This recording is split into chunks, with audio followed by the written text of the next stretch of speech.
Vamos a hablar acerca de lo que es la economía bíblica. Y en esta ocasión tenemos invitados muy especiales como está nuestro hermano Pablo Zambrano desde Ecuador. Él es docente de la Universidad del Ecuador, de la Facultad de Ciencias Económicas. Él es economista, también es escritor. Ha publicado 6 libros de texto en economía y análisis acerca de la economía. Bienvenido, mi hermano Pablo Zambrano. Sí, Sea bienvenido. muchas gracias. Un gusto estar con ustedes. Muy bien. También tenemos a nuestro hermano Randolph Scott. Él actualmente reside en el Perú. Es de la Iglesia Presbiteriana Cristo Rey en Trujillo. Él es licenciado en Administración y Dirección de Empresas, con especialidad en Economía. Él tiene una experiencia en cuanto a impulsar y lanzar pequeñas empresas. Bienvenido, mi hermano Randolph Scott. Sea bienvenido. Gracias. Buenas tardes con todos. Es un gusto estar aquí. Muy bien. Y también tenemos a un invitado que es nuestro hermano Anderson Esteban Ocampo. Él ha realizado estudios en negocios internacionales, contabilidad y sistemas. Él nos acompaña desde Colombia y sea bienvenido, mi hermano. Muchas gracias, un placer estar acá con ustedes. Muy bien. Muy bien, entonces para empezar este conversatorio en la capilla de Westminster, vamos a comenzar con el primer punto, que es acerca de la mayordomía y sus fundamentos bíblicos, porque mayordomía en cuanto a la economía, ¿no? Y voy a empezar en este punto con nuestro hermano Pablo Zambrano. Bueno, la pregunta es, ¿no? ¿Qué es ser un mayordomo ante Dios? ¿Y cuáles serían los fundamentos bíblicos para esto? Muy bien, hermano Pablo Zambrano, lo escuchamos. Adelante. Bueno, en primer lugar, quería simplemente hacer la pequeña aclaración. Yo soy católico, ¿no? Pero evidentemente católico comprometido, digamos. Y para mí es un gusto estar con personas que obviamente son cristianas. En ese sentido me siento bien también. Entonces, desde un punto de vista bíblico, y ya respondiéndote la pregunta, es sencillo, ¿no? En la Biblia claramente Jesucristo nos pone la parábola de los talentos, donde evidentemente a la persona que le da menos, ¿no es cierto? En esa parábola, no recuerdo en qué libro está, creo que está en Lucas o Marcos, no recuerdo ahorita, pero ahí te habla claramente de que cuando Dios nos da dones, nosotros debemos utilizarlo para el servicio de los demás. En este caso, si nos ha dado, por ejemplo, la posibilidad de tener un trabajo o alguna cuestión, tenemos que ser solidarios y compartir con los demás. Algo muy diferente al concepto que nos enseña el socialismo, por ejemplo, y que es esta solidaridad colectivista, digamos, donde no es la persona la que es solidaria, sino que se delega a un tercero, en este caso el Estado, para que trate de ser solidario. Entonces, en este sentido, por ejemplo, la parábola de los talentos lo que nos explica, yo creo, en términos generales, es de que debemos hacer uso de todos los talentos que Dios nos da. Y en el caso de no hacerlo, incluso Jesucristo en la parábola es muy duro cuando dice a la persona que escondió su talento, incluso se le va a quitar y se le va a dar a otro, ¿no? Y eso es clarísimo. Entonces, ser mayordomo implicaría ser un buen administrador de los dones que Dios te da. O sea, que no son solamente materiales este tipo de dones, sino también espirituales. Entonces, yo le vería ser mayordomo, ser un buen administrador, gastar con criterio en cosas útiles, en cosas que puedan realmente repercutir en beneficio personal, de tu familia, de tu entorno cercano, en fin. Es decir, eso es ser un buen mayordomo y el fundamento bíblico está en la parábola de los 10 talentos. También hay otro pasaje bíblico que me gustaría citar y tampoco recuerdo evidentemente de qué autor es, Lucas o Mateo, no recuerdo cuál era, pero ahí te dice claramente que antes de construir un edificio, primero tú tienes que calcular los gastos y verificar si lo que tienes, es decir, si lo que has ahorrado, te va a alcanzar para cubrir esa inversión. Entonces es importante entender de que Jesucristo, cuando vino a predicar aquí en la tierra, nos dejó bien claras las enseñanzas de que la responsabilidad es personal, la responsabilidad es nuestra, de cada uno de nosotros. No podemos delegarle a un tercero, en este caso el Estado, como plantea el socialismo, por ejemplo, te dice, hay que quitarles a los ricos para darles a los pobres. Ese nunca fue un planteamiento de Jesucristo. Más bien al contrario, él, por ejemplo, hay otro pasaje donde reta a Judas, que es el que le dice, mira, con ese perfume que acaba de derramar esta mujer en tus cabellos, hubiésemos podido alimentar a los pobres, ¿no es cierto? Y Jesucristo le dice, a los pobres siempre los tendréis con vosotros, pero a mí no me tendréis siempre. Por lo tanto, eso también es clarísimo en el sentido de que la responsabilidad es individual, es personal, no es colectiva, no es delegable y por tanto eso implica ser un mayordomo ante Dios, es decir, administrar bien los recursos, ya sea a nivel personal, a nivel empresarial, a nivel familiar, incluso a nivel del Estado, a nivel del gobierno. Eso sería mi respuesta. Ya, muy bien. Sí, justamente, hermano, vamos a estar tocando el tema macroeconómico en la tercera pregunta, del conversatorio. Sí.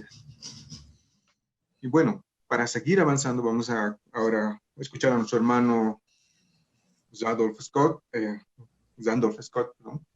Él nos va a estar comentando acerca de este punto que estamos tocando, que es los fundamentos bíblicos para una mayordomía. Adelante, mi hermano. Sí, me puedes llamar Scott. Randolph sí es mi primer nombre, pero siempre me ha llamado por mi segundo nombre, que es Scott. Y no sé cómo es ahí, pero aquí es siempre conocido más por el papel higiénico, pero y el perito, ¿no? Que usa en sus publicidades. Ajá. Bueno, y regresando al tema, yo creo que lo que quiero aumentar, añadir a lo que el hermano Pablo compartió, es un poco más profundo en responsabilidad social, que también yo creo que es parte de su mayordomía. Y yo creo que es algo que recién me estaba llamando mucho la atención. Y yo puedo decir muy honestamente que antes leer, meditar en la ley, Levítico, Deuteronomía, era para mí una cosa aburrido. Muy honestamente, yo puedo decir que era como cuando yo tocaba estos libros durante ¿no? mi calendario de leer la Biblia, porque siempre he tratado por varios años de leer la Biblia entero, cada vez al año, una vez al año. Y esta parte siempre me estaba como pesado, no quería, a veces hasta, bueno, quizás solo voy a escucharlo, pero recién Dios está llamando la atención mucho a algo ahí, y ahí en Levítico 19 y también en 23. 19, 9 y 10 dice, cuando siguéis la mies de tu tierra, no cegarás hasta el último rincón de ella, ni espigarás tu tierra cegada, y no rebuscarás tu viña, ni recogerás el fruto caído de tu viña. Para el pobre y para el extranjero lo dejarás. Yo, Jehová, vuestro Dios. Y luego en 23, 22 dice, cuando segaréis la mies de vuestra tierra, no segaréis hasta el último rincón de ella, ni espigarás tu siega. Para el pobre y para el extranjero lo dejarás. Yo, Jehová, vuestro Dios. Y también habla más de eso en Deuteronomio 24, 19 a 22. No voy a leerlo, pero yo creo que es algo que muy notable, que este está repetido, ¿no? Y y luego tenemos el ejemplo de ver cómo esto estaba usado en el libro de Ruth, ¿no? En su vida, y cómo las implicaciones de estos leyes tocaba su vida cuando ella estaba ahí con, ¿cómo se llama en español? Su Vos. boss. Gracias. Y yo creo que ahí es algo que, y recién estaba escuchando también un testimonio de un empresario que hablaba de su experiencia.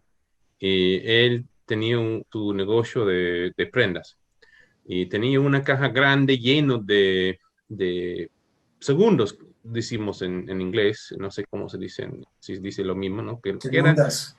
de una calidad un poco bajo de lo necesario para vender. Y un pastor entraba y siempre estaba conversando con él cada semana. Y luego de varias visitas preguntaba, ¿y esta caja por qué está ahí lleno de...? Porque a su vista del pastor era ropa bonito, normal. Y él, no, es que está de una calidad que no pasa nuestro control de calidad. Y el pastor preguntaba si puede venderlo y él va a llevarlo a un pueblo para que ellos puedan usarlo de cualquier manera, porque él tenía una iglesia pequeña y creo que era para revenderlo. Y luego él sentía que Dios estaba diciendo, no, no venderlo, dale al pastor. Y el siguiente día tocaba este verso, escuchando eso de sus espigas, ¿no? Y escuchando este testimonio me llama mucha atención porque justo unos días antes de escuchar este testimonio, mi esposa estaba preguntando si el ejemplo de Ruth era un ejemplo para todos los que tenemos negocios, que son cristianos. Y yo estaba pensando mucho entonces, ¿cómo aplicamos esta a nuestras vidas? Porque claro, no todos tenemos viña, no todos tenemos cosas de granja, pero ¿cómo aplicamos? Igual como este empresario que tenía su caja de ropa de calidad que era un poco bajo. Entonces yo creo que es un buen ejemplo también de la mayordomía, de cómo usamos lo que Dios ha proveído a nosotros, pero de una manera un poco distinta, no solo personal, pero también a nuestra responsabilidad social. Bien, muy bien, muchas gracias, hermano. Muy bien, ahí estamos con un tema de los fundamentos bíblicos para una mayordomía bíblica, ¿no? Y ahí todo parte con una responsabilidad personal. Es una coincidencia de los primeros invitados. Y pues ahora vamos a escuchar a nuestro hermano Anderson acerca de este punto. Adelante, mi hermano. Ok, gracias, hermano Gruber. La pregunta es entonces, ¿qué es ser un mayordomo? ¿Cierto? Sí. Es una buena pregunta y es una palabra, la expresión mayordomo es una palabra que no se utiliza mucho dentro de nuestros contextos. Por ejemplo, aquí, por lo menos acá en Colombia, cuando escuchamos de un mayordomo, escuchamos a alguien que administra una finca, una granja. Pero en realidad un mayordomo es un administrador. Es un administrador. Acá en Ecuador también es así. Sí. Sí. Me gustaría compartir la definición que encuentro en un libro del Dr. R.C. Sproul, y él dice que la economía es y la mayordomía es una disciplina científica que aplica a cada una de las decisiones de la vida diaria. Es una disciplina científica que aplica a las decisiones de la vida diaria. En otras palabras, ser un mayordomo involucra tomar decisiones todos los días. Esas decisiones son tomadas con recursos limitados que Dios nos ha dado. Ahora, para ampliar un poquito esta respuesta, voy a comenzar leyendo un versículo del Génesis, que pienso que es el fundamento principal de toda la economía macro en el mundo y la economía, o mejor dicho, sí, la economía y la mayordomía individual de cada uno de nosotros como hombres y como mujeres.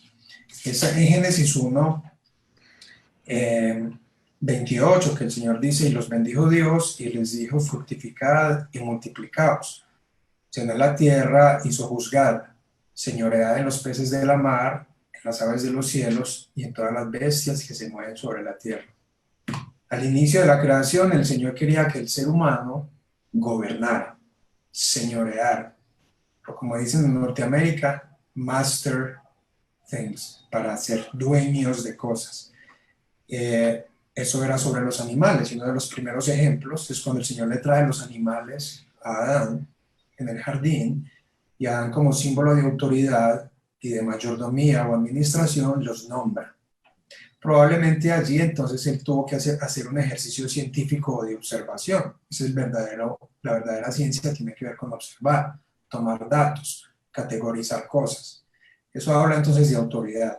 Así como Dios tuvo autoridad en la creación, el crear de la nada, y al tomar la iniciativa de ser el primero en trabajar, le comparte esta responsabilidad al hombre para que el hombre administre el planeta y sea la autoridad, domine, no ser dominado, sino más bien gobernar, tomar decisiones sobre, y no que estas cosas decidan sobre él.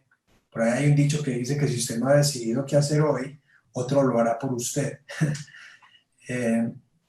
Y es muy interesante que, en mi opinión, este tipo de enseñanza bíblica, de esta cosmovisión, nos enseña mucho el día de hoy en nuestras iglesias cristianas en general, o de hecho dentro de la iglesia católica, porque crecí como católico hasta los 15 años, me bauticé, me confirmé, todo.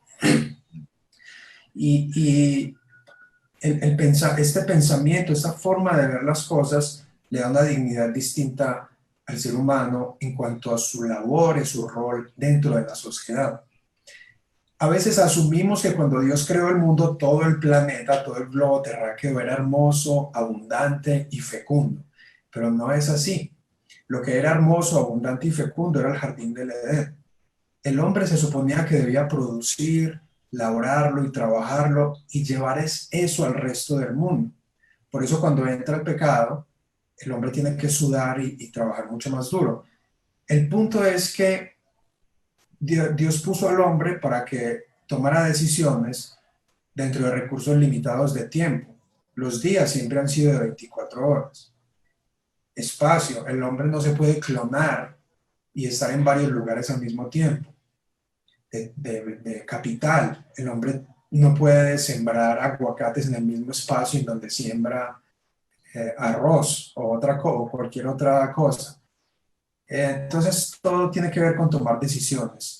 Y creo que aquí en nuestros países latinoamericanos esta forma de pensar no nos llegó, nos ha llegado muy tarde, porque más bien nos ha llegado una forma de pensar en donde vemos el trabajo como una maldición. Y somos muy inteligentes, pero para ser corruptos, para ganar. Aquí en Medellín decimos para hacer aviones, o sea, para volar y ser más astutos que los demás, pero no para producir bienes y servicios que se traduzcan en riqueza con el tiempo.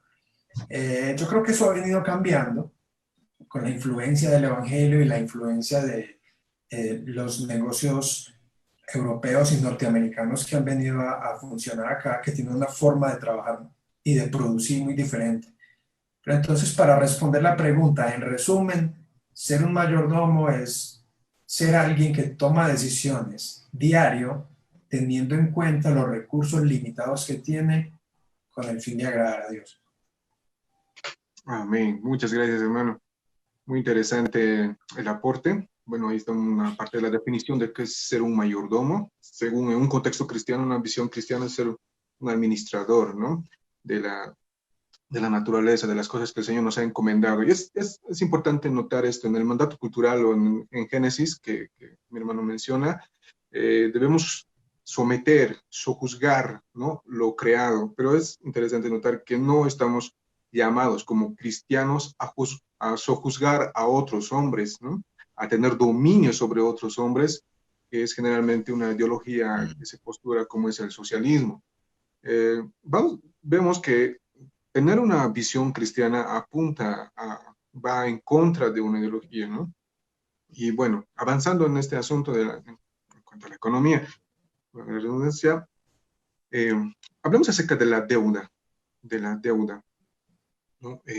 Por ejemplo, en un sentido macro, la deuda es algo bueno, según ciertos pensamientos, ¿no? Que no hay una nación que no haya salido adelante sin deuda, ¿no? Entonces, me gustaría saber de nuestros participantes qué opinión tienen acerca de la deuda, ¿no? De la deuda. Y bueno, volviendo con tu hermano Pablo Zambrano, pues lo vamos a escuchar acerca de la deuda. Sí, Claro, bueno, habría que ver primeramente por qué las personas se endeudan, por qué los países se endeudan, por qué las empresas se endeudan y el denominador es por un aumento en los gastos, digamos. O sea, cada vez que los ingresos no avanzan para cubrir los gastos, entonces se incurre en deuda, ¿no es cierto? Ahora, el punto es que cuando lo haces a nivel personal, digamos, o familiar incluso, lo estás haciendo con tu propio riesgo, ¿no? O sea, es decir, tú mismo estás tomando esa decisión. Dices, bueno, voy a gastar más y por lo tanto voy a endeudarme, en fin. A lo mejor incluso te puedes endeudar pensando que en algún momento vas a obtener mayores ingresos. A lo mejor tienes la expectativa de un aumento salarial o de un mejor trabajo donde seas mejor pagado, en fin. O sea, puede haber motivaciones de ese tipo. Ahora, ese es el punto a nivel individual, a nivel familiar, etcétera. Y hay incluso estudios aquí en Ecuador de que las familias estamos sobreendeudadas y mucho más luego de la terrible pandemia mundial como es el COVID-19, que ha hecho que aumente la morosidad, por ejemplo, de créditos, no se está pagando, en fin, ¿no es cierto? Y los bancos hoy por hoy están llamando a reestructurar las deudas, están dando facilidades realmente aquí en mi país al menos. Y bueno, eso creo que es positivo. Pero va más allá del tema de la deuda y para responder justamente la inquietud que Grover tenía, ¿no es cierto? En el sentido de que hay ideologías que promueven el endeudamiento. Y sí, justamente hay una escuela de pensamiento económico que se denomina keynesianismo en honor a John Maynard Keynes, que justamente promueve la deuda como algo positivo. Y yo ahí diría simplemente, veamos en qué nos estamos endeudando. O sea, si por ejemplo esa deuda va a permitir que se pueda obtener ingresos a futuro, entonces la deuda no sería mala. Pero si es una deuda simplemente para aumentar el empleo público, es decir, contratar más personal que trabaje en los ministerios, que trabaje en las diferentes entidades públicas sin que sea algo beneficioso para la sociedad, entonces evidentemente esa deuda sería mala. Entonces es un poco relativo decir la deuda es mala o la deuda es buena, o sea, dependerá obviamente de la situación, de para qué te endeudaste, ¿no es cierto?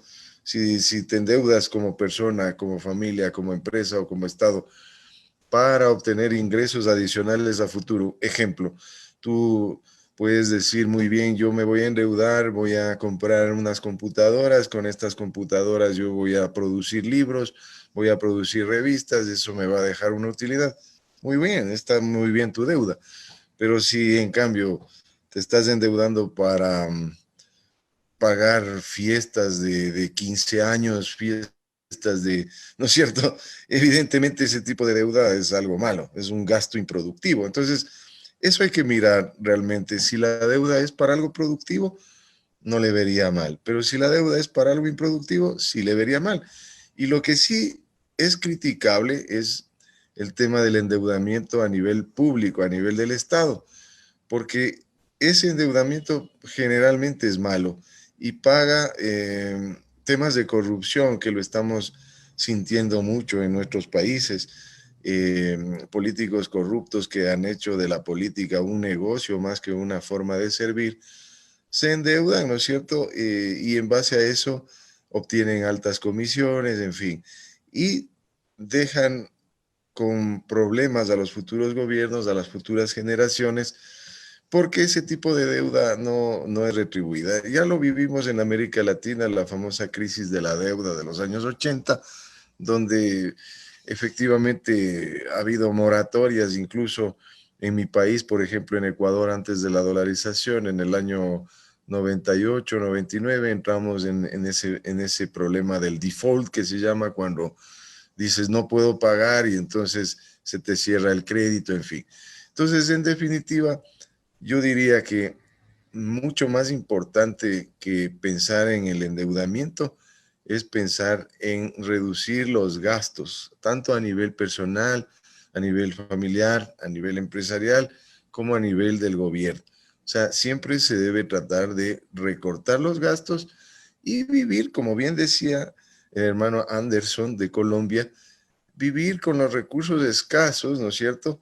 Y con esos recursos escasos, administrarlos eficientemente y hacer que eso produzca. Pero no lo vamos a hacer si pensamos que la deuda es lo que se debe hacer. O sea, es decir, no me alcanza para pagar mi excesivo gasto, voy y me endeudo. En lugar de decir, voy a recortar el gasto, que sería el asunto. Pero para no satanizar la deuda también, porque como digo, a veces puede ser algo productivo, pero eso es la minoría de los casos. En conclusión, la mayor parte del endeudamiento que se lo realiza a nivel personal, familiar, empresarial o del país es para aumentar el gasto. Y eso es lo que está mal.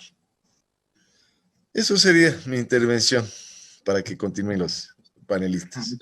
Muchas gracias, hermano. Bien, ahí estuvimos con el tema de la deuda, ¿no? Hermano, hacía énfasis en que hay una deuda buena y una deuda mala, ¿no? Una deuda responsable, que prácticamente será una inversión que a futuro va a dar una productividad. Así ¿no? es. Y hay una deuda que son gastos insulsos que no te llevan a producir, a generar, y luego eso, pues uno va teniendo consecuencias. Muy bien, entonces, hermano Scott, ahora sí. Eh, en cuanto a un fundamento bíblico, ¿qué dice la Biblia? Cómo debe pensar un cristiano en cuanto a la deuda? ¿No? La deuda. Dios en algún momento aconseja endeudarse. La deuda es, ¿cómo tiene que ver un hijo de Dios el tema de la deuda? Mi hermano Scott, lo escuchamos. Bueno, yo creo que como iniciaba el hermano Pablo, mencionando un poco las motivaciones, y yo creo que es ahí donde fallamos mucho en el área de las deudas, porque ahorita vivimos en un tiempo en que el mundo piensa que ser feliz es el fin, es la meta principal del hombre. Yo como hombre necesito ser feliz.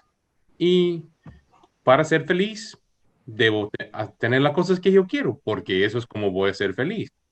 La Biblia nos enseña a ser feliz. No es que no podemos ser feliz, no, pero no dice que debemos o tenemos un derecho de estar feliz. No, nosotros sí tenemos que ser contentos. Y hay una gran diferencia entre ser contento bueno, estar feliz, ¿no? Uno viene de su relación con Cristo, ¿no? Porque ser contento quiere decir que está meditando en Cristo, que está centrado en Cristo, porque no hay una forma de ser contento afuera de Cristo. Y yo creo que la Biblia es muy claro en eso. Podemos darle muchos ejemplos de pasajes donde hablan, ¿no? de esta idea. Pero felicidad es algo que viene muy temporal. Pero enfocamos mucho ahora en esta idea de la felicidad y emociones. Y ahí vienen, ¿no? Los motivos malos para sacar una deuda. Y yo creo que esa es una de las cosas que siempre nos lleva muy mal, nuestra tendencia humana ahorita, en buscar las maneras de estar feliz. Y el otro punto que estaba pensando viene también de una de las ideas que no hay ahorita y estamos muy en contra de eso, y esa es la idea de, eh, no sé, jubilee, ¿cómo se llama en español? Jubileo. Jubileo, jubileo. Jubileo. Y no existe ahora que era una manera de eliminar todos los deudas que existen, ¿no? Y cuando no hay eso, cambia todo el sistema. No puede tener un sistema que funciona como Dios quiere cuando no hay esta idea, ¿no? Porque uno puede poner un interés muy alto, no hay forma no sé cómo es en todos los países, como solo he vivido aquí, pero creo que son muy similares en Latinoamérica, pero los intereses aquí son terribles, terribles. Yo estaba pensando en comprar un carro y fui al banco para ver cómo era y era como 15% en un banco, y un banco muy normal aquí, típico. En los Estados Unidos tú puedes sacar un préstamo para un auto nuevo a veces a 0%. Máximo va a ser como 5% si tiene mal crédito, ¿no? Pero aquí está como 15, típico. No, no era nada muy, quizás hasta 12 se va a encontrar, ¿no?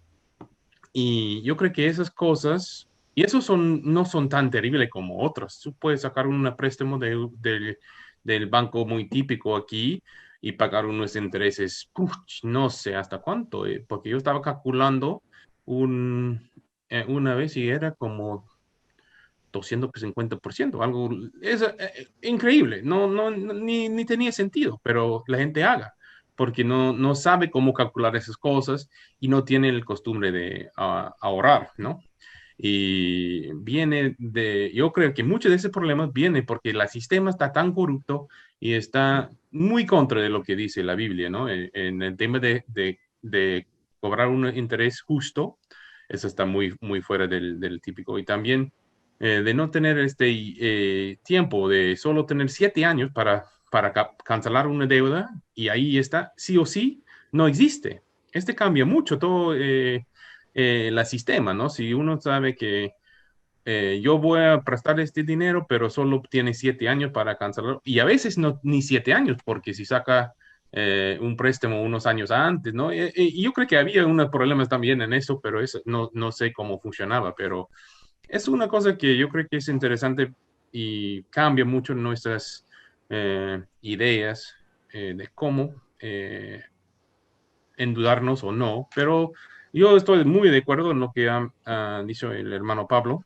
Hay Gracias. ejemplos en que sí es bueno y necesario a veces. Pero la mayoría de la gente no está endeudándose con esos motivos y por esas razones. Entonces, por esa razón, Gracias. normalmente no es bueno endeudarse, porque no están haciéndolo, calculando bien si tiene para cancelarlo. Yo, por ejemplo, uso mucho una tarjeta de crédito. Yo lo uso mucho, pero cada mes lo cancelo. Y por eso yo tengo porque es una tarjeta de los Estados Unidos, recibe un bonus por cancelarlo el tiempo, me da 1% de como rebaja, ¿no? Entonces yo lo uso por este motivo, pero yo soy bien disciplinado en hacerlo y pagarlo. No estoy usándolo para comprar algo fuera de los gastos normales. Yo estoy usándolo para todos mis gastos normales cuando puedo, solo para Ya. ganar algo, porque ahí es muy típico. Aquí hay pocos que tienen eso, pero sí hay también aquí eh, tarjetas que dan un tipo de rewards, ¿no? Se dice.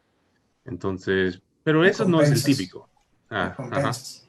recompensa, sí. Ujú. Entonces, yo sí estoy muy de acuerdo que estamos para capturarlo, típicamente no es bueno. Si uno sabe cómo calcular bien y ver por qué está sacando su préstamo, hay motivos que sí puede ser bueno y momentos en que hasta necesario hacerlo. Muy bien, muchas gracias, hermano Scott. Bueno, estamos en el tema de la deuda, ¿no?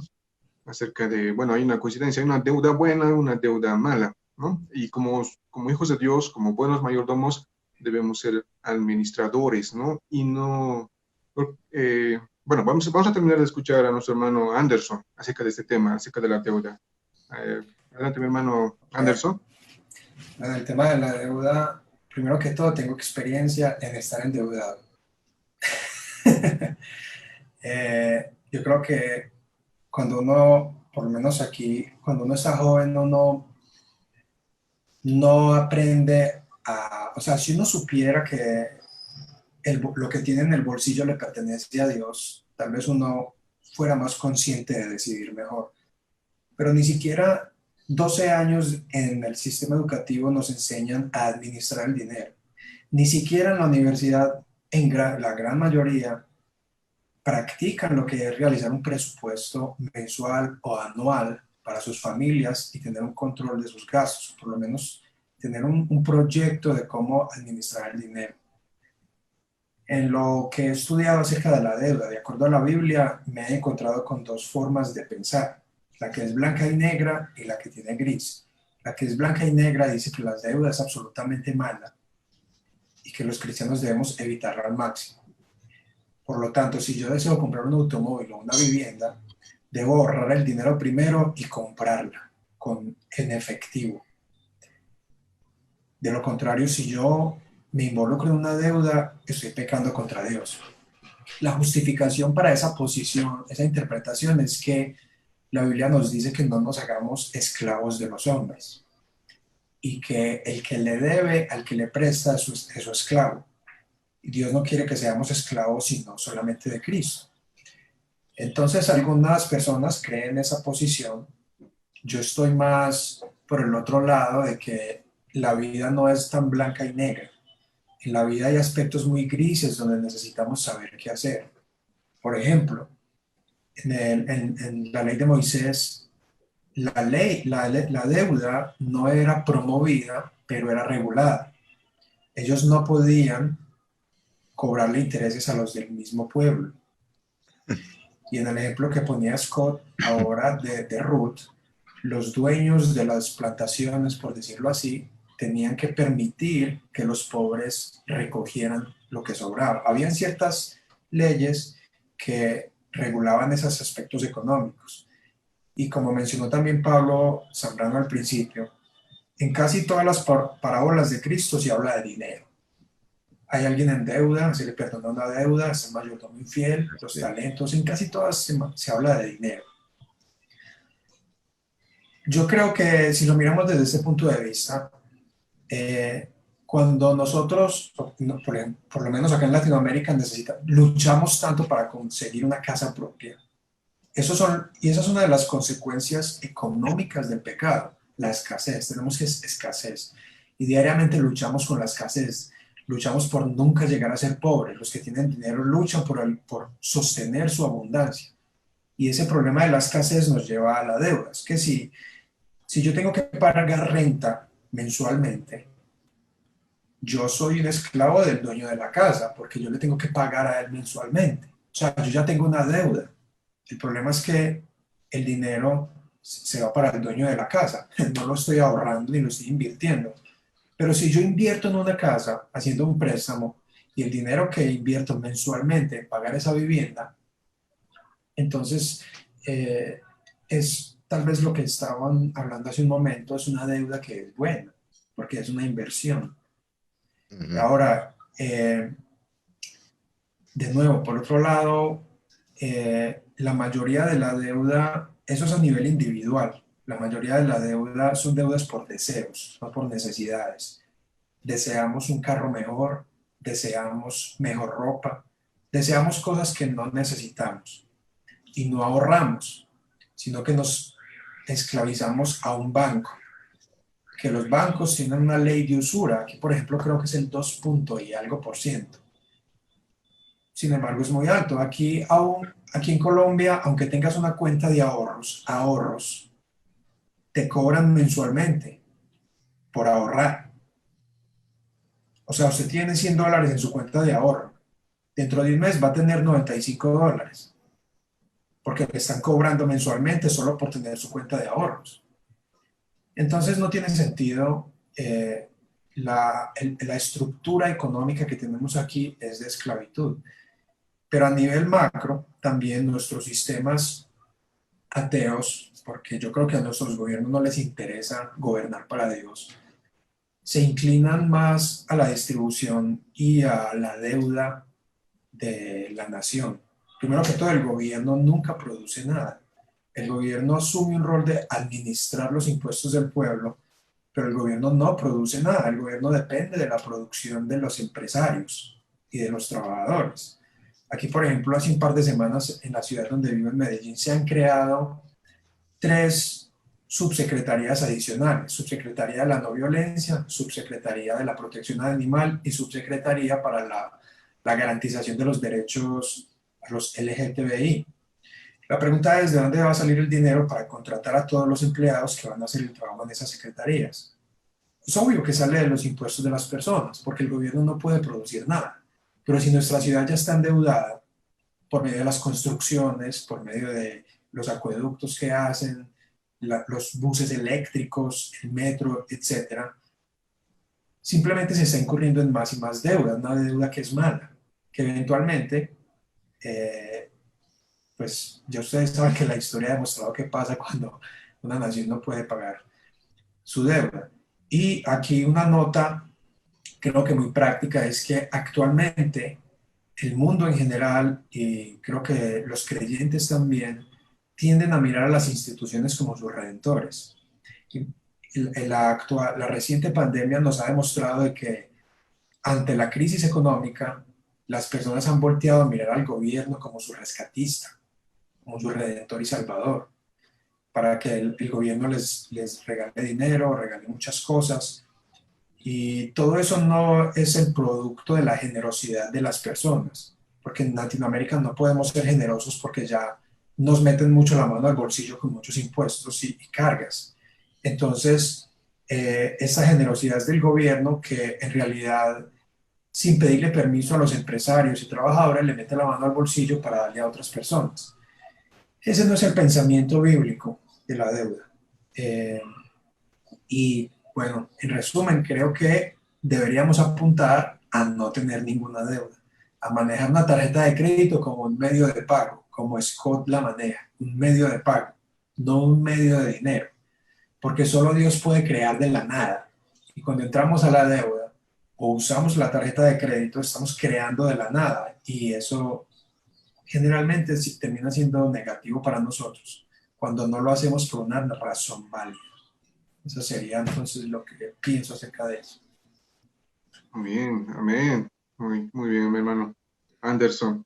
Ahí estuvimos, bueno, con análisis y ese es me quedo con la última parte que es muy bueno, hacer ese énfasis de que como hijos de Dios debemos aspirar a no vivir sin deudas, debemos vivir sin deudas, ¿no? De no ser esclavos de otros hombres, porque eso, bueno, uno que ha sido endeudado, uno que ha vivido en la deuda y no ha podido pagarla, hay una crisis, ¿no? Y que no permite servir a Dios plenamente, porque tienes que estar preocupado con la cuestión de dónde pagar, ¿no? Entonces, bueno, pero como hijos de Dios debemos aspirar a vivir sin deudas, ¿no? Sin deudas. Y si alguna vez la deuda es necesaria, esa deuda tiene que saber cómo pagarse a futuro. Y lo cual creo que puede concluirse de que la deuda es buena cuando esa deuda se da para invertir, ¿no? Que a la larga va a dar alguna productividad, que va a haber un retorno, ¿no? Y si es una deuda acerca de gastos, gustos, pues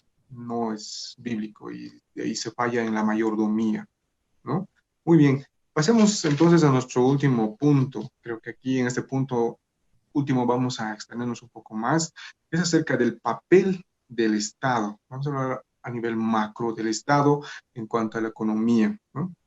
Vamos a escuchar a nuestros invitados acerca de su posición en cuanto a qué papel juega el Estado en cuanto a la economía, ¿no? Porque lo que el Estado haga, apruebe leyes, nos afecta a nivel personal, ¿no? Y así es que un creyente, un hijo de Dios, ¿cuál tiene que ser su pensamiento, su visión en cuanto al papel del Estado en cuanto a la economía?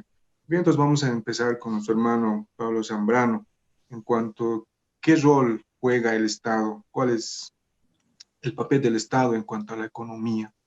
Adelante, mi hermano Pablo. Sí, bueno, en primer lugar, el Estado no está para intervenir dentro de la economía, es decir, el Estado debe dejar que las fuerzas de oferta y demanda sean las que participen en el mercado. Es decir, esto implica un principio de no intervención en asuntos de particulares. Esa debería ser el objetivo, pero lamentablemente eso no ocurre en la práctica. En la práctica lo que observamos es cada vez más estados intervencionistas que llegan a representar altos porcentajes frente a la producción nacional. Esto es importante remarcar, es decir, cómo desde un punto de vista económico, ahora voy a hablar como economista, desde un punto de vista economista liberal, obviamente no keynesiano, porque si fuera keynesiano estaría diciendo que el Estado tiene que ser grandísimo y entrar en varias áreas, en fin. Entonces voy a, desde el punto de vista de la ciencia económica, y para eso me voy a basar en lo que Adam Smith escribió hace ya alrededor de 2 siglos y medio en La riqueza de las naciones. Él dejó clarito cuál es el papel que debe cumplir el Estado, no en la economía, sino en la sociedad, en definitiva. Y ese es un rol evidente, que es el monopolio de la fuerza, es decir, el Estado debe estar para darnos seguridad a los ciudadanos. Esa es la principal función del Estado, la seguridad ciudadana.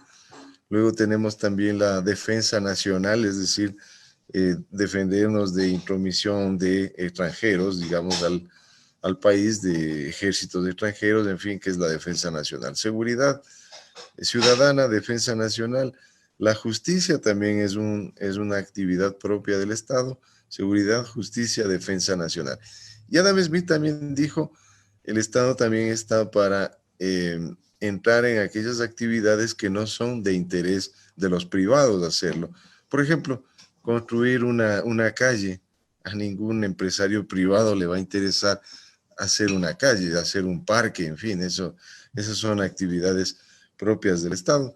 Y también está dentro de las actividades del Estado, y eso ya, para eso me baso en Juan Bautista Alberdi, un político argentino del siglo XIX, abogado también, y muy conocedor de la teoría de Adam Smith, y él le añadió 2 funciones adicionales a las que dijo Smith, que son la salud pública y la educación pública, pero en aquellos casos en los que la gente no pueda pagarlos, es decir, para los más necesitados nada más. Pero lamentablemente vemos que en nuestros países a la educación pública y a la salud pública accede gente que sí podría costearse la educación privada o la salud privada, y caotiza el sistema. Pero bueno, ese es otro tema. Para responder a la pregunta esta de en la economía, ¿qué debería hacer el Estado? Simplemente un papel de regulador, es decir, no puede entrar directamente a intervenir. En el caso, por ejemplo, del Ecuador, hay empresas públicas que han resultado ser muy ineficientes. Tenemos el caso de una aerolínea de bandera nacional llamada TAME, que registra pérdidas como hace 10 años, alrededor de 10 años está a puro pérdida, y ventajosamente hoy por hoy ya va a ser comprada por una empresa internacional llamada Panam, que va a adquirir los activos y pasivos de TAME y se la va a privatizar, digamos, porque el Estado no es empresario, eso tiene que quedar clarísimo. El Estado no puede entrar dentro de una actividad empresarial con ánimos de lucro y tal, porque no es su función. Cuando el Estado se mete a administrar empresas privadas, las quiebra, o sea, las quiebra. Tenemos el ejemplo en Venezuela, cuando Venezuela antiguamente era productor de café y hoy no produce absolutamente nada desde que Hugo Chávez nacionalizó las empresas cafeteras en Venezuela. Entonces, ya la demostración está clarísima de que no debe el Estado entrar a ser empresario. Entonces, debe ser un papel, como decía, de regulador, en el sentido de permitir que exista la libre competencia, la libre empresa, el libre mercado. Eso sí se lo puede hacer. De hecho, hay ejemplos históricos. Tenemos el caso de Margaret Thatcher en Gran Bretaña. Tenemos el caso también de Ronald Reagan cuando estuvo en Estados Unidos. O sea, ellos eran partidarios del libre mercado. Y en los años 80 se unieron al Papa Juan Pablo II, que ese sí era un verdadero papa, no como el que tenemos ahora, no, que ese no me representa a mí como católico, y le digo soy católico porque evidentemente yo he seguido fiel a la doctrina desde un punto de vista doctrinal, digamos, ¿no? Porque, claro, o sea, la Iglesia Católica tiene buenos fundamentos, y dentro de eso teníamos este Papa Juan Pablo II que se unió precisamente a Ronald Reagan y Margaret Thatcher y echaron abajo el comunismo, ¿no? Echaron abajo el muro de Berlín en 1989, y precisamente ese debe ser el rol de un gobernante, es decir, permitir que los privados entren a la actividad empresarial sin poner altos impuestos, sin tener un gasto público excesivo. ¿Y cuánto es un gasto público excesivo? Como me dijiste, Grover, que puedo extenderme un poquito, me voy a extender unos minutos en este tema, porque me parece importante entender cuál debe ser el tamaño óptimo del Estado, porque este es un debate sin resolverse todavía en el campo incluso de los economistas, porque yo estoy hablando como un economista que, como digo, simpatizo con el libre mercado, pero si tú le invitas a otro que sea de otra área, que es un área keynesiana, te va a decir, no, el Estado tiene que ser grande porque los empresarios son malos, en fin. Entonces, eso es lo que lamentablemente escuchamos en los discursos en nuestros países latinoamericanos. Entonces, el tamaño óptimo del Estado está, de acuerdo a estudios econométricos que se han realizado, entre el 20 y el 25% frente al Producto Interno Bruto, que es sencillito calcular eso, se ve cuánto es el gasto público y se lo compara frente al PIB. Entonces, en el caso del Ecuador, por ejemplo, tenemos un gasto público frente al PIB del 36%. Entonces, hay un exceso de 11 puntos frente a lo que se consideraría ideal, digamos, ¿no? Y así otros países peor, si hablas de Cuba, Venezuela, ya tienes 50, 60% de gasto público frente al PIB. Y eso realmente complica la labor privada. ¿Por qué? Porque como bien decía Anderson, el Estado no produce nada. Y como no produce nada, lo extrae ¿de quién? De los privados a través del cobro de impuestos. Entonces, si yo como Estado me agrando, ¿no es cierto? Me hago un Estado gigantesco, tendré que ir a cobrar impuestos a los empresarios, ¿no es cierto?, para financiar ese Estado grande. Y al hacerlo, voy a distraer actividades productivas, es decir, en lugar de que el empresario se dedique a invertir, se va a dedicar a pagarme impuestos. Entonces, definitivamente, si no hay inversión, no va a haber producción y por ende no va a haber empleo, que es de lo que se queja la gente en nuestros países. No hay empleo, por supuesto, no hay empleo, pero ese no es la causa de nuestros problemas, sino la consecuencia de tener estados gigantescos. Entonces, si queremos realmente desarrollarnos, debemos mirar el ejemplo de las economías más libres a nivel mundial. Yo siempre me gusta poner este ejemplo. Nos hablan, ¿no es cierto?, a nivel general, de que el capitalismo salvaje, el neoliberalismo domina el mundo. Nos dicen así, ese es el discurso. Y al decir, cuando yo digo yo soy liberal, hay muchos que dicen este es otro neoliberal. No, yo soy liberal clásico, como fueron justamente los fundadores de la economía, Adam Smith, en fin. Pero bueno, al decir neoliberalismo, la gente ya escucha, es oír como algo diabólico, eso realmente, y no es cierto, o sea, no vivimos en un mundo neoliberal, ojo con eso, no vivimos en un mundo neoliberal, vivimos en un mundo keynesiano, en un mundo socialdemócrata. El 80% de países a nivel mundial son socialdemócratas.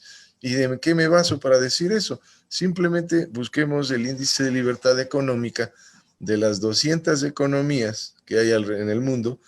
Las 20 economías más libres representan el 10%. Entonces hay un 10% de neoliberalismo, ¿no? Y las otras 20 economías, las más atrasadas, las más reprimidas, las más socialistas, son el otro 10%. Entonces 10% de liberalismo, 10% de socialismo. Y el 80% es la economía mixta, la economía intervenida, que donde tenemos una mezcla entre capitalismo y socialismo. Eso es lo que viven nuestros países actualmente. Por eso es que justamente el rol del Estado, para responderte y finalizar como conclusión, el rol del Estado en nuestros países latinoamericanos y subdesarrollados ha sido extra limitado. Deberíamos volver a la racionalidad, como era en el siglo XIX, donde los estados apenas representaban entre el 10-15% del PIB. Pero como digo, ya, está bien, aceptemos del 20 al 25, ese debería ser el tamaño máximo de un estado racional, para que el restante 80% se lo dedique a la actividad privada, haya empleo y haya mejor calidad de vida. Eso nada más. Muy bien, muchas gracias. Muy bien. Gracias. Ahí tuvimos con la explicación de un economista desde un punto de vista macro, ¿no? Donde claramente se apunta de que un socialismo va en contra de los principios cristianos, ¿no? Así Yo es, así también tengo la postura de que, cierto, que Dios no manda que se debe estar por encima de los hombres, y así es. cierto que el socialismo hace su ilusión, su utopía en cuanto a un Estado que regule todas las cosas, pues Ujú, va en contra de este principio, ¿no? así. Entonces, sí, hay mucha coincidencia en cuanto a un liberal clásico, ¿no? Que sostiene que Gracias. un Estado solo debe ocuparse en cuanto a la justicia interna, bueno, amenazas externas, las obras públicas y la Bien. justicia común. Bien, ahora vamos a conocer la opinión de nuestros hermanos, nuestros invitados. Hermano Scott, ¿qué papel debe cumplir un Estado desde un punto de vista cristiano? ¿Cuál es la función, el papel, el rol que tiene un Estado en cuanto a Excelente. la economía? Bueno, A ver, soy muy de acuerdo con el hermano Pablo. Soy de los Estados Unidos y uno de mis políticos favoritos es el presidente Ronald Reagan. Yo creo que, y también tenía la gran oportunidad de conocer a la dama Margaret Thatcher durante mi tiempo en la universidad, que era un honor, un privilegio muy grande.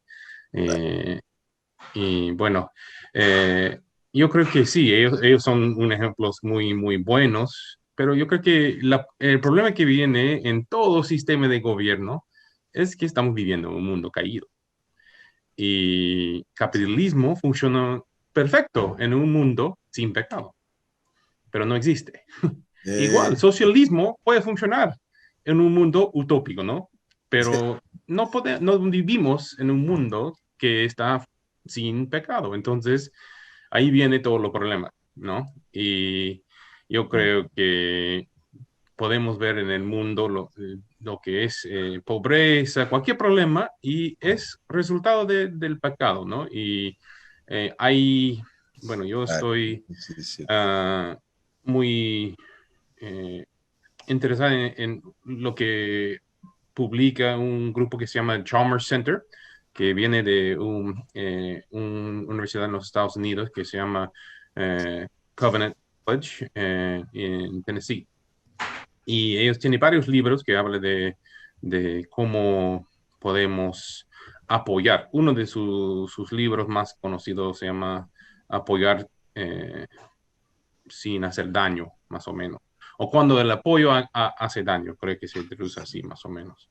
Y eso, luego ellos tienen uno que se llama Becoming Whole, como haciéndose completo.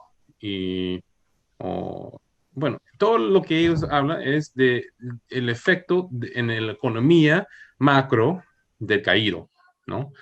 Y tratamos de arreglar las cosas, pero no enfocamos en el pecado.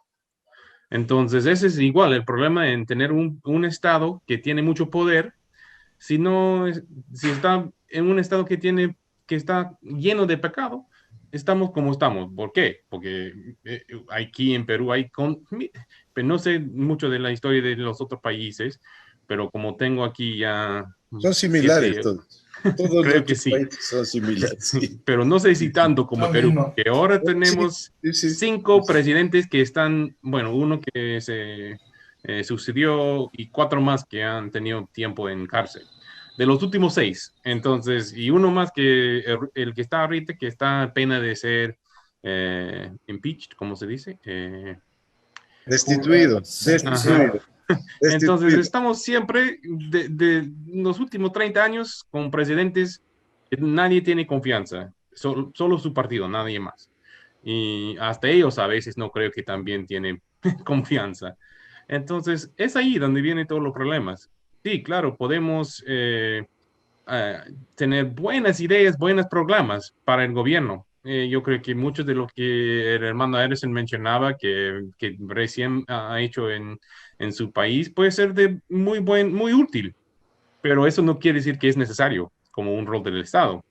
Es igual como iglesia. Yo creo que la iglesia puede tener bastante ideas de ministerio, pero si no tiene gente que está capaz de ser líderes y no tiene capital para hacerlo, no sirve para nada. Entonces, yo creo que es ahí donde viene mucho del problema. Idealmente, yo creo que hay un nivel muy mínimo necesario, pero en base de que hay todo el pecado, tiene que tener muchas cosas que haga como en inglés decimos checks and balances, ¿no? Uno que haga la balanza para que nadie tiene tanto poder, porque no podemos dejar uno con todo poder. Entonces, ese es mi punto de vista, es que sí tiene que ser lo mínimo necesario, pero con la balanza necesaria para que nadie pueda corruptar todo y Claro. tener el poder de ganar ellos nada más. Y yo creo que hay pocos ejemplos, eso es algo que me está pensando, pero que donde sí produce el gobierno, más o menos, ¿no? Y son unos países en el Medio Oriente, quizás, porque son dueños de todo y es un otro, pero ahí también hay un problema, porque todo lo que produce está en base de un recurso que es limitado. Entonces va a llegar un punto y ellos van a tener un problema muy grande. Y eso sí pasa cuando hay problemas en el precio, ¿no? de crudo, Petróleo. de petróleo, porque todo su plata que la gente en su pueblo tiene la expectativa de recibir cada mes es en base de lo que ellos ganan en su petróleo. Y cuando cambia mucho este precio, ellos están con muchos problemas. Y ese es un problema porque solo tiene un ingreso y es un ingreso que es un poco flujo, ¿no?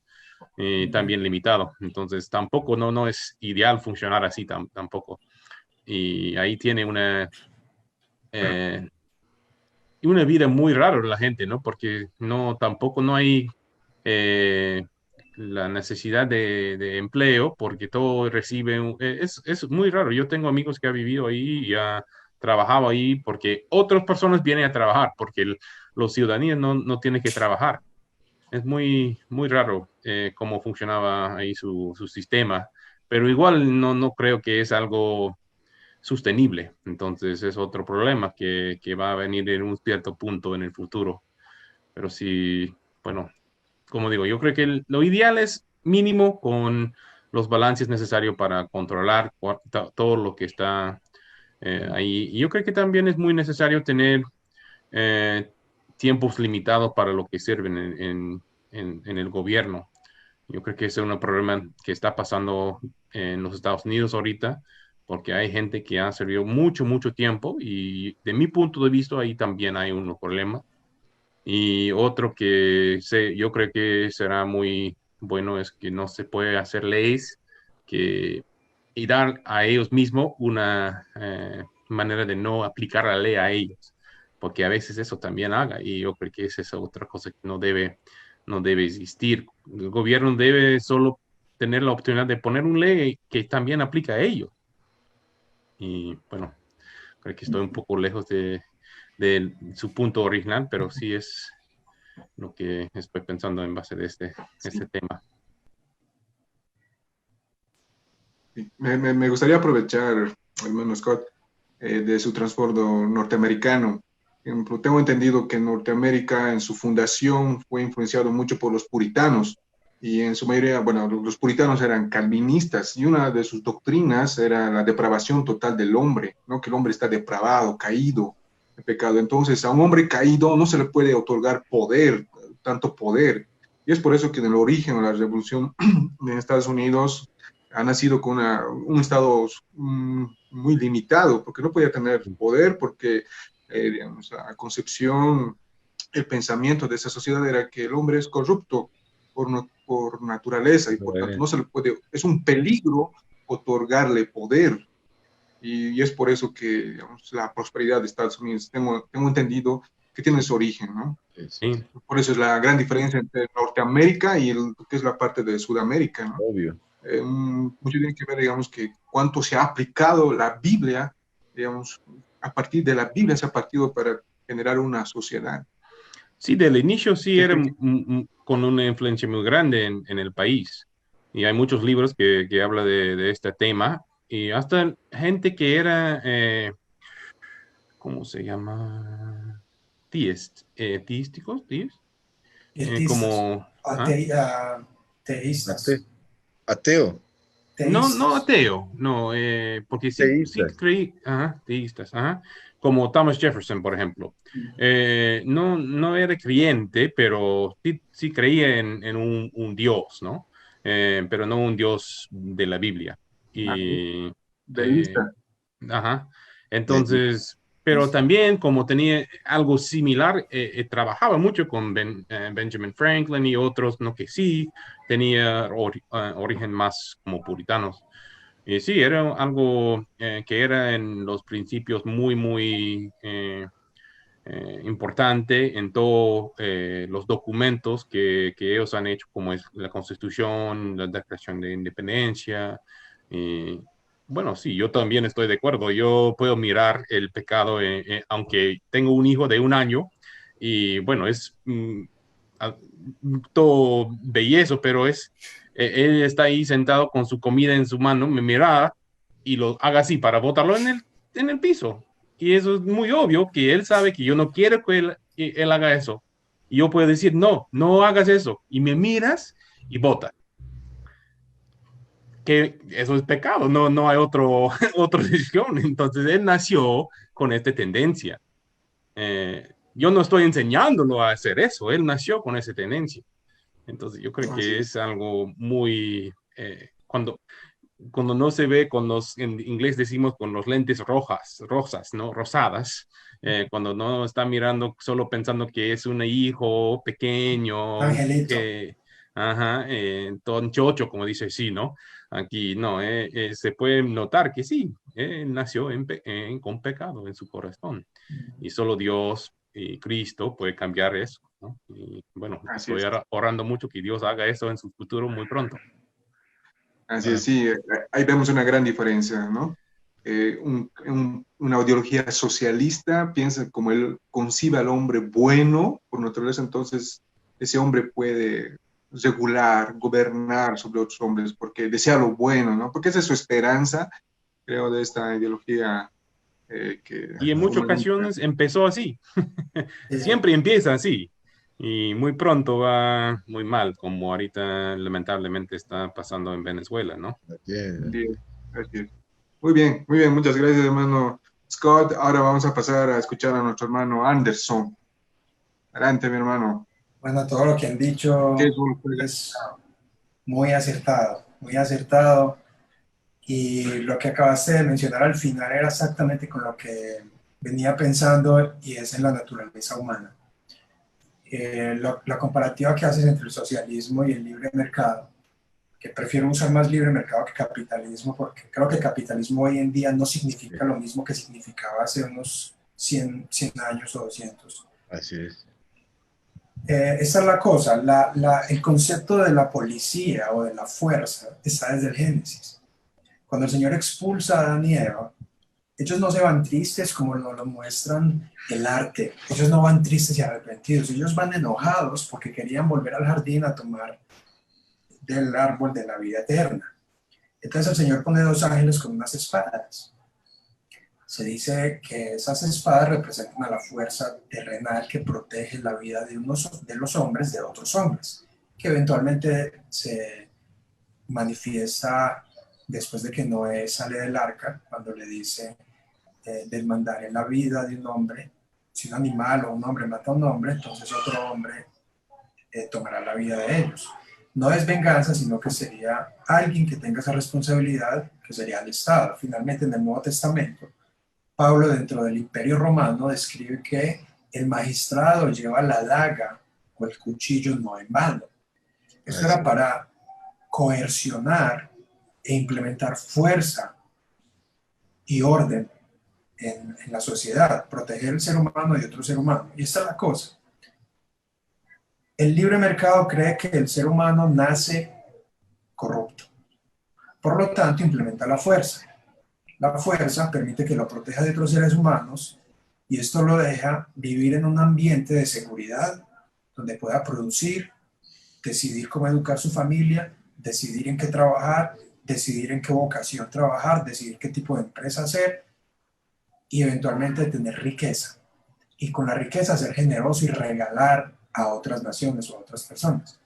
Pero el socialismo o el comunismo utópico, que jamás ha existido, nos hablan mal del sistema actual, pero es porque el otro nunca lo hemos visto, cree que el ser humano es bueno. Pero si el ser humano es bueno, ¿por qué implementa más y más fuerza? Aquí en Colombia, por ejemplo, llevamos como 60 o 70 años de guerra, con la guerrilla. Y el convenio de paz que se hizo en el 2016 es muy interesante porque se llamó justicia transicional. Es una transición y en donde ellos prácticamente son insertados en la sociedad, pero no se les retribuyó por todas las violaciones, secuestros, asesinatos, etcétera, etcétera, que hicieron. Y uno de los blancos o targets principales siempre fueron los cristianos. Y muchos curas católicos también murieron aquí gracias a la guerrilla, porque el cristianismo generalmente no está a favor del socialismo, entonces eso no les gusta.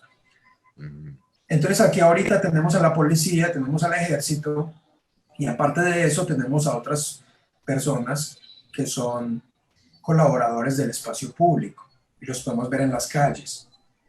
Y ahí se cumple el dicho que cuando todo es de todos, nada es de nadie. Ya el espacio público no es del público, porque si usted está en cierto... Por ejemplo, hace unos días vi el siguiente cuadro. Una señora con una niña en la calle vendiendo dulces y pidiendo dinero, estaba sentada en una esquina. De repente llega alguien en una moto con el uniforme de la alcaldía y le pide que se retire, que no puede estar ahí. Él no era policía, era un ayudante de espacio público. Entonces, si creen que el ser humano es bueno, ¿por qué no lo dejan ser libre? Implementan leyes que lo restringen sus libertades. Y por si fuera poco, el gobierno, y de nuevo, la pregunta es cuál es el rol del gobierno. Según la Biblia es muy idealista, es muy limitado. Y me encanta la intervención de Pablo al principio, cuando cita a Adam Smith, desde la Biblia es muy limitado porque se dedica solo a proteger a los ciudadanos. Eso hoy en día no sucede. Como ya también Pablo mencionó, todos los países tienen un nivel de intervención, de bienestarismo, de quitarle al que más gana para darle al que menos gana. Y por si fuera poco, hoy en día el Estado mismo promueve los abortos y las eutanasias, entre otros, en lugar de proteger la vida, promueven la muerte. Tenemos un ambiente de muerte, así que su rol está usurpando lo que no le corresponde. El gobierno se volvió un gobierno, el Estado se volvió un Estado de ideologías morales, no de política. Ahora el Estado debate las ideologías de género, cómo educar, cómo no educar. Eso no es política, eso no es orden social, eso es moralidad. Y por eso en la Biblia, cuando vemos que un rey quería sacrificar en el templo, el Señor lo castigaba, porque habían unas funciones del rey y otras funciones del sumo sacerdote. Entonces en la Biblia es muy limitado. Ahora, a pesar de eso, porque hablando de eso podríamos tener la tendencia a ser muy utópicos también. Como individuos y como iglesia podemos saber decidir bien dentro del sistema en que estemos. Por ejemplo, con la educación. El gobierno no tendría por qué educar a las personas a menos que sean personas incapaces e imposibilitadas para hacerlo. Es un servicio que el gobierno haría a menos que las personas no puedan. Pero no debería ser obligación que los padres le entreguen los hijos al gobierno, porque los hijos son de los padres, no del Estado. Aquí en nuestra Constitución colombiana, interesantemente, nos dice que la responsabilidad de la educación de los hijos es de los padres. Y tenemos la libertad de educar los que tenemos hijos, educarlos nosotros mismos o tomar opciones alternativas a la del sistema educativo tradicional. Pero sé que en muchos países no es así. Un padre podría ir a prisión por no enviar a sus hijos al colegio, porque educación no es lo mismo que escolarización. Y volvemos al mismo principio de Génesis. Si Dios creó al hombre para administrar, eso incluye administrar a sus hijos y enseñarles a cómo vivir en este mundo. Entonces, la educación es un ejemplo en donde el Estado no debería tener jurisdicción, porque los hijos son de los padres. Ahora, el gobierno de hoy es tan complejo que deberíamos como cristianos conocer nuestras constituciones y nuestras leyes para poder saber decidir, pero es que ni siquiera conocemos las leyes que nos rigen. Aquí en Latinoamérica no conocemos las leyes. Y finalmente, Scott mencionó el libro, se llama Cuando ayudar hace daño. Creo que los autores es Ficker y Corbett. Es un libro que no es muy popular, pero es un libro, y yo hice una reseña y la puse en mi blog, es un libro que debería ser leído por cualquier líder creyente o que dirija alguna fundación. Porque aquí en los países de Latinoamérica se nos ha creado una dependencia de Norteamérica y otros países que son generosos. Y aún eso ha permitido que la corrupción esté en medio de las organizaciones sin ánimo de lucro. Entonces se busca, la solución para todo es la educación. Educación aquí, educación allá. Pero se nos olvida que el problema está en el corazón. El hombre necesita ser transformado. Al Señor no le interesa tanto cambiar el Estado. El Estado puede legislar lo que quiera, pero si el hombre cambia, entonces el hombre no va a hacer lo que el Estado diga. Entonces eso es lo que ese es mi entendimiento de la limitación del Estado. Aquí en Colombia tenemos ese desafío y es que como creyentes no conocemos bien nuestras leyes, creemos que debatir y asumimos que nuestros alcaldes y presidentes y gobernadores quieren agradar a Dios. No, a ellos no les interesa. Ellos quieren administrar unos recursos, pero ellos no, independientemente de que sean católicos o creyentes, es un sistema roto en donde ya no pueden. Entonces, como individuos, quiero volver a lo básico y hacer la invitación a los que nos oyen y nos ven. Podemos decidir dentro de los recursos que tenemos, dentro del gobierno que tenemos.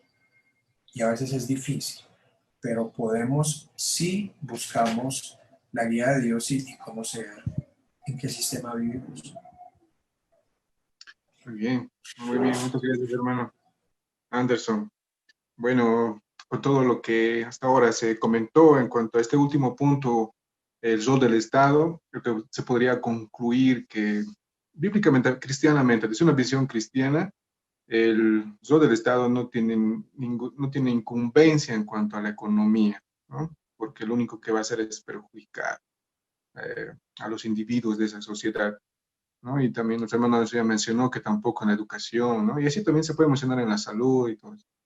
Bueno, desde una perspectiva cristiana, porque según Romanos 13, la única jurisdicción del Estado civil, del poder civil, es la justicia, que tiene el poder de la espada y solamente es la justicia, implementar justicia, ¿no? Hacer castigar al malo, premiar al bueno, pero según qué estándar, pues un cristiano dirá según la ley de Dios, ¿no? Muy bien, mis hermanos, que llegamos a la parte final. Hemos hablado acerca de la economía, desde lo particular hemos terminado en lo macro. Bueno, pues quisiera escuchar sus palabras finales, mis hermanos, comenzando por su hermano Pablo. Su despedida y sus palabras, tal vez finales. Ya, sí, estaba en silencio. Sí, ya me escuchan, ¿no? Bien, ya, muchas gracias. El tema es agradecer por esta iniciativa, por la oportunidad de poder conversar de este tema muy interesante. Y quiero a manera de conclusión aclarar algo que siempre escucho por ahí, seguramente todos ustedes deben haber escuchado, el famoso Jesús era socialista. Era revolucionario. Mira, esa es una falacia tan grande que realmente no admite discusión cuando, como ya les puse el ejemplo en la primera parte, Jesucristo dice, a los pobres siempre los tendréis con vosotros, a mí me tendréis una sola vez, etcétera, el tema del perfume. Y además, otra cosa, Judas era el socialista, y no solo era socialista, era el ladrón de la bolsa además, ¿no? Es lo Entonces, mismo. que es lo mismo, sí. Pero, digamos, los dirigentes, porque también hay que rescatar algo. Yo creo que, y te digo porque he conocido socialistas de buena fe, son muy pocos, pero existen y son esta gente que cree que el socialismo es paz, amor, compañerismo, en fin, cuando en realidad vemos que siempre termina en todo lo contrario, violencia, represión, muerte, delincuencia, etcétera, etcétera. Entonces, primer punto, Jesucristo no era socialista. Y otra cosa, incluso Dios mismo en la Biblia, en el Antiguo Testamento, en el 8º mandamiento nos dice, no robarás. Y al decir eso, está defendiendo la propiedad privada. La asume. Dios Yahweh, digamos, Jehová en lenguaje cristiano evangélico, en el lenguaje católico, Yahweh, ¿no es cierto? ¿Qué dice él en su 8º mandamiento cuando le manda a Moisés que escriba la tabla de la ley? No robarás. Entonces, con el no robarás, lo que está diciendo es, debe haber respeto a la propiedad privada. Y el socialismo lo primero que hace es promover las expropiaciones, las nacionalizaciones, las confiscaciones de la propiedad privada y se está yendo directamente contra el 8º mandamiento. Así que coincido con Grover cuando dice el socialismo es antibíblico. Ojo con eso, el socialismo es antibíblico y de hecho yo creo que en la concepción original de Karl Marx, Marx funda el socialismo, entre comillas, científico, desde un punto de vista religioso. Incluso se dice, hay varios estudios al respecto, yo no puedo certificar eso porque no he vivido en los tiempos de Marx, que Marx era satanista, o sea, imaginémonos ese tipo de cosas, ni siquiera era ateo, era satanista, es decir, él se había rebelado contra Dios, incluso en el internet ustedes pueden encontrar en el Google, hay unos versos satánicos de Marx donde él dice, subiré a tu trono y te derribaré, le dice a Dios, o sea, y creo que justamente yo sé que ustedes como evangélicos a lo mejor no creen en las apariciones de la Virgen de Fátima en 1917, pero la Virgen, que es, en mi criterio muy personal, una mensajera de Dios nada más, no es que la Virgen, nosotros se nos acusa a los católicos de adorarle a la Virgen, no, nosotros consideramos en mi caso particular que ella está cerca de Dios, o está cerca de Dios, y que Dios envía mensajeros, y dentro de esto le ha enviado a la Virgen, y ella advierte en 1917, Rusia esparcirá sus errores por el mundo. Y eso es lo que ha pasado, lamentablemente. Miren cómo se cae en 1989 el muro de Berlín y luego en 1999, 10 años luego, Hugo Chávez asume la presidencia en Venezuela y nos ha tenido como 20 años con este nefasto socialismo del siglo XXI en varios países y Colombia se salvó por poquito de que no ganó. Todavía no nos hemos salvado. Bueno, pero por lo menos no ganó Petro. Acá en Ecuador sí ganó Correa y estuvimos un poquito mal. Entonces, en definitiva, dejarle clara a la audiencia eso. Y hacer también una aclaración. Dentro del catolicismo existen ramas, digamos, hay también la famosa teología de la liberación, que eso lamentablemente ha sido promovido incluso por el actual Papa Francisco, que es lamentable eso, porque incluso el Papa Francisco llegó a decir que Jesucristo era comunista o alguna aberración de esas, y realmente eso confunde a la gente, confunde a la opinión pública, y finalmente diré, para retomar lo que ya dije al principio, que es responsabilidad individual, es decir, y ahí le aclaro a Scott ese tema, del individuo nos vamos a la sociedad, no nos quedamos solo en el individuo, sino del individuo nos vamos a la sociedad. Y cuando Dios te pide que seas solidario, te está pidiendo a ti, hermano que me escuchas, a ti te está pidiendo que seas solidario. No está diciendo en la Biblia, nunca vamos a encontrar que Jesucristo haya dicho, mira, tú tienes que darle al Estado, el Estado a su vez va a redistribuir. No, él le está diciendo, tú reparte tus bienes y dáselo a los pobres. A ti te digo, ¿no es cierto? No andes delegando a terceros, ni mucho menos. Entonces, eso es como una conclusión general de que el socialismo y la Biblia están totalmente opuestos, son totalmente opuestos, y tampoco eso significa que Cristo haya sido capitalista, ni mucho menos, no estoy diciendo eso, ni partidario tampoco del libre mercado, sino primero de que cambies tú internamente el corazón, como bien decía Anderson, y una vez que lo hagas, ¿no es cierto? Entonces promuevas ahí sí el bien común. Eso es lo que Jesucristo te planteaba. Es mi opinión. Excelente. Muchas gracias, hermano Pablo. Ha sido un gusto tenerlo en este conversatorio en la Capilla Westminster. Bueno, esperamos, Dios mediante, una Gracias. próxima participación. Sí, a la orden, muy amable, me avisa. Ajá. Muchas gracias, hermano. Gracias. Muy bien. Muy bien, entonces continuamos con nuestro hermano Scott. Sus palabras finales, su despedida. Adelante, mi hermano. Gracias. Bueno, sí, también para agradecerle para la invitación, para tener la oportunidad de participar. Y bueno, yo creo que hay muchas cosas que podemos conversar alrededor de estos temas, porque en realidad es un tema muy amplio, ¿no? Pero como mencionaba, yo estoy muy interesada en lo que está, las ideas de que está saliendo del centro Chalmers. Y una de las cosas que ellos mencionaban que quiero mencionar es que hay dos ideas que están impactando mucho ahorita, no solo la sociedad, pero también las iglesias. Uno es el naturalismo oeste, que más o menos es el deseo de tener más cosas, nada más.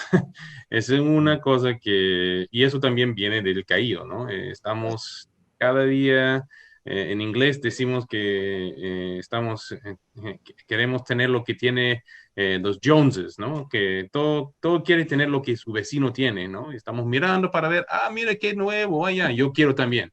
Y es una idea que viene también del tema de deuda, ¿no? Por este mismo motivo. Materialismo. Sí, y aparte de eso es otro que se llama el gnosticismo evangélico. Y eso es una cosa que muchas iglesias, sin reconocerlo, están participando en esta idea. Y está dividiendo, repartiendo el parte espiritual y el parte físico. Y cuando hacemos eso, y eso sale en muchos de los programas que hacemos como iglesia, en muchos ministerios, ¿no? Vemos que hay un programa social que tiene éxito y dice, ya, bacán, podemos hacer eso. Y vemos la forma de hacerlo y luego decimos, ya, pero como somos iglesia, incluimos una oración para iniciar y un testimonio y una invitación a la iglesia. Punto. Y eso no cambia un programa del mundo a un programa en base de Cristo, solo por tener una oración. Y eso no quiere decir que es malo, pero solo quiere decir que no puede decir que este programa está centrado en Cristo, solo porque inicio con una oración, luego tiene un testimonio y luego invita a la gente a su iglesia. Y como burrito, no es parecer que es malo incluir esas cosas, no, claro, son buenas, pero tiene que pensarlo mucho más allá de eso y ver todo el programa en base de Cristo, en centro de todo el programa.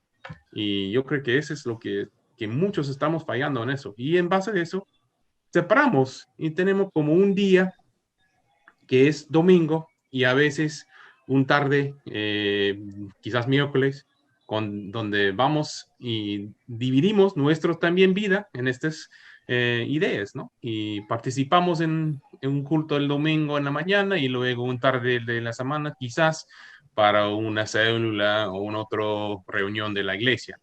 Y el otro parte de la semana, que es la gran mayoría, vivimos una vida muy secular. Y esa es una tendencia que tenemos que romper. Y la iglesia y los líderes son los que tienen que tomar el rol de cambiar esta mentalidad. Porque si no tratamos de cambiar esta idea y poner a Cristo en el centro de todo lo que hacemos, no va a cambiar las cosas. Porque, como hemos mencionado todos, ¿no? Somos caídos, somos viviendo, cada uno de nosotros somos pecados. Y si nosotros solo hacemos las cosas, vamos a hacerlo de una manera, cierto punto, con errores. Entonces, tenemos que siempre estar mirando a Cristo, mirando a Cristo. Y otro punto más que quiero solo terminar con eso es, yo creo que también un otro error que muchos hacemos es pensar que trabajar es malo, que la necesidad de trabajar solo existe luego del caído. No, no es así. Creo que el hermano Anderson ha mencionado eso, ¿no?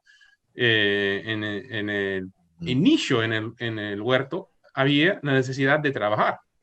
No era tan laborioso como es ahora, era mucho más fácil, pero trabajar era bueno. Y también yo creo que hay dos versículos más que podemos ver y solo voy a darle los versículos y puedes verlos lo que quieren, en Isaías 2:4 y también en Miqueas 4:3.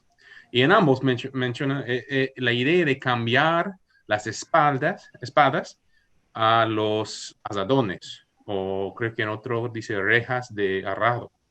Pero en hebreo es el mismo palabra, ¿no? Y la idea es el mismo, que en el futuro, cuando ya estamos en el nuevo Jerusalén, en el nuevo tierra, igual va a haber una manera de trabajar, porque si no es necesario trabajar como en el huerto, ¿por qué lo va a cambiar las espadas en un herramienta de trabajo? No tiene sentido, porque si no va a haber una nueva forma de trabajar, se puede decir que lo va a cambiar las espadas en pájaros o algo, ¿no? No tiene por qué decir que vamos a cambiarlo a un herramienta que es para trabajar, si en el futuro, en el perfección, no va a haber tampoco esta idea de trabajar como Dios quería en el huerto. Y bueno, yo creo que ese también es el punto, que tenemos esperanza. Y la esperanza es en Cristo y en el nuevo resurrección que podemos tener en Él. Amén. Gracias. Amén. Amén. Muchas gracias, hermano Scott. Ha sido un gusto tenerlo en este conversatorio, realmente. Y pues Dios mediante también, esperemos que se pueda dar un próximo conversatorio y contar con la experiencia que usted tiene. Y pues es un gran aporte. Muchas gracias, hermano. Gracias. Muy bien. He visto nomás. Entonces, nuestro último invitado. Nuestro último invitado, nuestro hermano Anderson desde Colombia. Ha sido Adelante, mi hermano. Una bendición, un privilegio compartir con ustedes, con Pablo, Scott, aprender mucho de ustedes también. Qué bueno estos espacios para compartir. Quiero finalizar con que, como decía, quiero retomar algo que dice Pablo y algo que dice Scott. Cristo no proclamaba ningún sistema político o económico. Cristo proclamaba el reino de Dios. Y no era lo que nadie pensaba tampoco. No, no. Hoy en día todavía nos cuesta entender que eres el reino de Dios. Y que hay una realidad y es que, bueno, bueno, con el respeto del hermano Pablo, yo creo que todos los latinos tenemos un católico adentro. Porque es bueno, que... yo también nació en la Iglesia Católica y también hasta los 13, aunque soy de los estados, pero también tengo mi tiempo en la Iglesia Católica. Así he hecho también todo mi catequismo y todo. No, bueno. Una cosita nomás, y eso sí, en ese aspecto, todos los católicos que me estén viendo, que estén viendo este programa, decirles que sí debemos aprender de nuestros hermanos evangélicos el tema de no verle al trabajo como un castigo, que la pobreza es el ideal, que etcétera, etcétera. Esas cosas son totalmente antibíblicas, o sea, realmente, y no, ojo, no todos los católicos, digamos, los grandes santos, digamos, que ha habido en la iglesia, han promovido esto, o sea, ojo con eso. Y sí, o sea, definitivamente tenemos mucho que aprender de ustedes y por eso para mí ha sido muy enriquecedor este diálogo. Y de hecho, o sea, yo me considero un mix, digamos, siempre digo eso, entre católico y evangélico, sí, o sea, yo personalmente me considero así, ¿no? Y claro, o sea, hay mucho que aprender de ustedes en ese sentido, de no verle a la riqueza como algo malo. Eso nada más y que retomen, por favor, la Sí, sí, palabra. no, yo también de acuerdo, también tenemos mucho que aprenderle a muchos teólogos católicos. Creo que nos llevan mucha ventaja a veces. Y lo que dicen es cierto, o sea, para nosotros, para muchos cristianos hoy, yo recuerdo que estuve trabajando en un seminario y después de 6 meses, los seminaristas todavía creían que el trabajo era una consecuencia del pecado. Y ya estaban en el seminario 6 meses. Pero el trabajo así fue una bendición, es que Dios fue el primero en que empezó a trabajar. El trabajo era por placer, no había que sobrevivir, el trabajo era un placer. Debería ser un placer para nosotros, no lo es porque tenemos que sudar. Pero debemos, como creyentes y como los que enseñan la Biblia en sus iglesias y pastores y líderes, dejar de dividir lo secular y lo espiritual, porque Dios creó un mundo material para que viviéramos en él. Él no nos creó, Él no puso al hombre en el jardín para que algún día fuera un cuerpo espiritual, no. Cristo no vino en cuerpo físico de carne y hueso para luego decirnos que viviríamos con cuerpos etéreos. Él vino a transformar nuestra humanidad caída en una humanidad glorificada. Entonces estamos en un mundo físico que nos llama a trabajar, un mundo secular con nuestra fuerza espiritual. No podemos separarlo, que el domingo vamos a la iglesia y ya el lunes hay que ir al mundo a trabajar porque estamos en el mundo hasta que Cristo regrese. Eso yo creo que le ha hecho mucho daño a la iglesia. ¿Para qué voy a ir a la universidad si Cristo viene pronto? Eso ya tiene que cambiar nuestra forma de pensar. Y bueno, no, de nuevo, muchísimas gracias. Ha sido un placer, una bendición. Me siento privilegiado y qué bueno volver a compartir con ustedes en el futuro. Así es, hermano. Muchas gracias. Bueno, vamos a tomar en cuenta tus palabras para unas próximas conversatorios que Dios mediante podamos organizar. Bueno, les quedamos muy agradecidos de parte de la Capilla de Westminster, a todos nuestros invitados y a nuestros oyentes. Espero que este tiempo haya sido de edificación para sus vidas, de bendición, y pues queremos contribuir con este pequeño grano de arena a esa reflexión teológica, ¿no? Que un cristiano no tiene que ver con los ojos de la Biblia. Y que hago, no quiero despedir esto sin antes mencionar que solamente por medio de Cristo las cosas van a ser restauradas. Solamente porque el testimonio de la Biblia es que todos hemos nacido en pecado y solamente por medio de Cristo podemos ser restaurados, tener una visión verdadera, sana. Y pues quedamos muy agradecidos tanto a nuestros invitados y como a las personas que han visto y van a ver este video. Bueno, pues muchas bendiciones y será hasta una próxima. Bendiciones, hermanos.